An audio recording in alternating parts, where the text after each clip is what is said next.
Hello everyone and welcome back to another tutorial where I'm going to show you how you can download and install the Pixel Gun 3D game on your PC. So let's get started right away.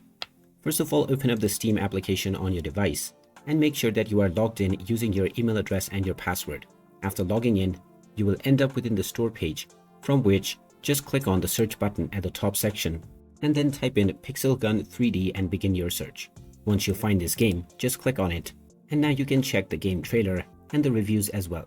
Now scroll down and then click on the Add to Library or the Add to Cart button, depending on your desired bundle. If you choose Add to Cart, you will need to complete your payment from the View My Cart menu. Click on Continue to Payment and then choose your payment method from the drop-down menu. But since there is a free version available, click on the Add to Library button. And now from the library page, you can click on Install to finish the installation of the game. After the installation is completed, you can give the free version a shot and then see if you're interested in the paid versions. And there you have it. That is how easy it is to download and install the Pixel Gun 3D game on your PC.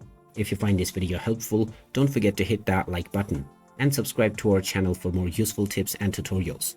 Thanks for watching, and I'll see you again in the next one.